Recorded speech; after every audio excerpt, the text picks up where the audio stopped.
What is going on, guys? In today's video, I'm going to be showing you the best weapons that you need to get before next season.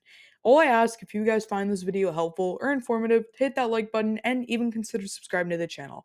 Anyways, let's hop right in today's video.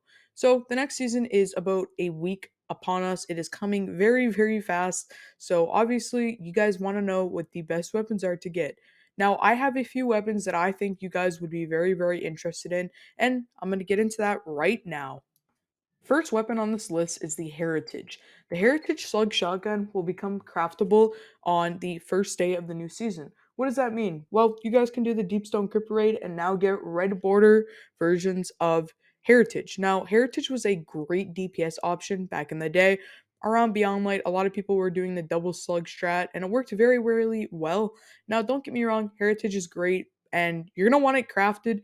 Reconstruction enhanced will probably be super, super nasty depending how they do it. And that's why I think this shotgun is super good. And it's also great in PvP as well. Overall, it has great perks and it's a shotgun that you're going to really, really want to look into when it comes to next season. Now, unfortunately, Bungie did announce that the craftable weapons for Deepstone Crypt, if you do like hold 5 of them in your vault, they will not work. You will not get the patterns next season for them. So that does mean, unfortunately, you have to wait until next season to start grinding to get the red borders, which is kind of an L on Bungie side, in my opinion, because I mean, there's nothing to do right now. We're in that dry point. It would give the community something to do or look forward to.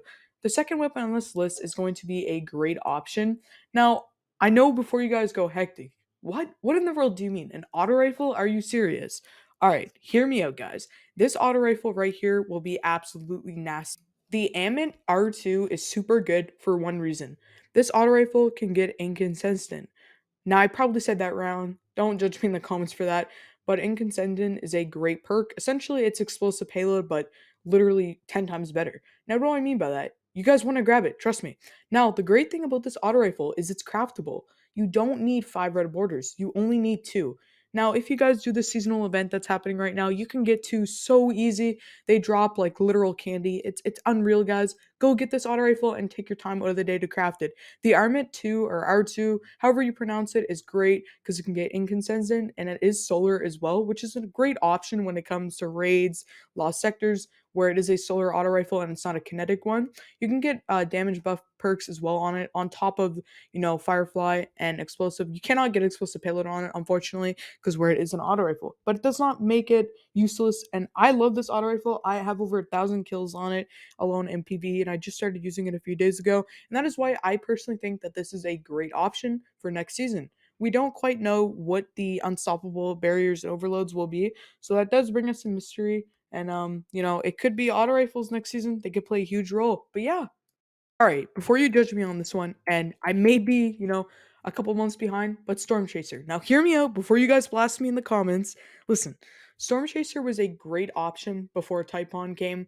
Now, however, Storm Chaser is still super, super great for DPS, and we don't know if we will get, like a really, really good seasonal mod that could really, really buff Storm Chaser alone. And that's why I think it's very, very important you grab a God roll.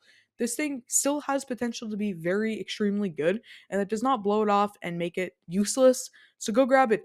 It is behind a paywall, unfortunately, with the duality dungeon, but you don't need it if you can't get it. However, it's very, very good to have a god roll. I know most people around this time already have a god roll, but it doesn't hurt to go and run the duality dungeon for the next week and try and get a decent roll. Ideally, you want Vorpal and stuff like that, or there's a perk. I forgot the perk name actually, but essentially it reloads it for you. It's kind of like Typhon a little bit, but again, go grab a Storm Chaser. You'll need it in the future. Trust me. I'm willing to bet on this video that you are going to want a Typhon, or not a Typhon, a Storm Chaser. Now, since I keep mixing up the word Typhon and Storm Chaser, that brings us to the next one. So, since we're on the talk about linears and stuff like that, trust me, you're gonna really want to go run the Valve Disciple raid and grab the Cataclysmic linear fusion rifle. This is a great option for people who don't have Storm Chaser or a Typhon. This thing can do around 80k per hit. I believe 100k if you have the right debuffs like Divinity and Charge with Light and a few other debuffs and stuff like that. But this thing is a nasty gun, and the best part is it's craftable. I know that Typhon is as well, but the reason why I'm not putting Typhon on the list is because, first of all, it's craftable, and I mean, Storm Chaser and Cataclysmic is like literally the same thing, except Typhon's just a little better. But I'm not saying Cataclysmic isn't good. You'll definitely want this linear, and trust me on that. This thing is absolutely great, and you're gonna want it. For one reason, it's craftable, and you don't know if they're gonna remove the patterns next season. And what does that mean? Well, there's a chance. There's a very very small chance that Bungie will take away some guns. Knowing Bungie, they do that all the time. But go craft this Cataclysmic gun. Trust me, you will want it. Now, what do I mean by that? Well, it's a good gun, and it does lots of DPS, and that's very important in PvE if you don't want to get kicked out of raids. Trust me on that one. All right, the next gun that we are going to grab is the Retraced Path Trace Rifle. Now, before you go hectic, what are you talking about? It's a trace rifle. Next season, I have a very odd feeling that you are going to need a trace rifle for one reason. They're just not used enough, and they're so slept on. There are so many good YouTube videos of builds that involve trace rifles, well mods and stuff like that that you really should try and use because Retraced Path is such a slept on gun, and I cannot stress how nasty it is in PvP and PvE alone.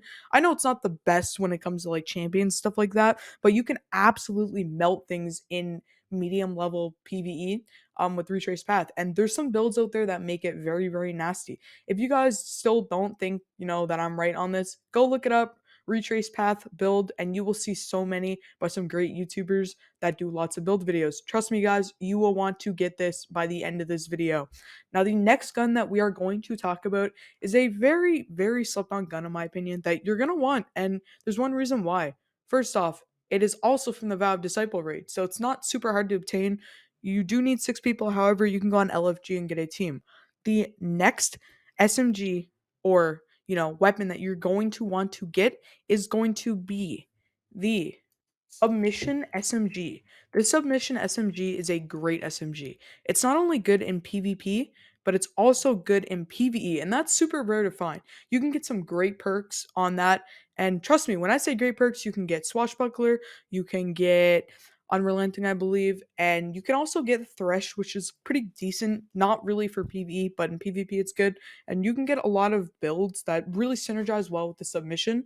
Again, we don't know if there's a chance, they're going to take away crafting patterns. I highly doubt that would happen. However, it does not blow it off the table that it won't happen because knowing Bungie, anything's really possible, guys. We've seen what Bungie does, and you never know with Bungie.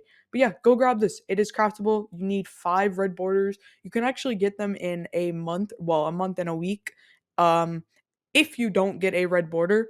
Now, the next gun on the list is super, super good and will actually be the last weapon on this list that I feel is super, super important and guns that you're going to really want. We've covered a lot of linears, SMGs, stuff like that. But the last and least, not only though, is going to be the forbearance SMG, or not SMG, grenade launcher. Ignore that I just said that wrong. This grenade launcher is absolutely great. The forbearance, I cannot say, guys, don't bully me on this one, trust me. But this grenade launcher is also from the Valve Disciple. Now, the unique thing about this grenade launcher is that it is exclusive to the Valve Disciple raid. Not only though, is it's a wave, wave frame grenade launcher. So what does that mean? Well, it's a lot better than like, a lot of grenade launchers.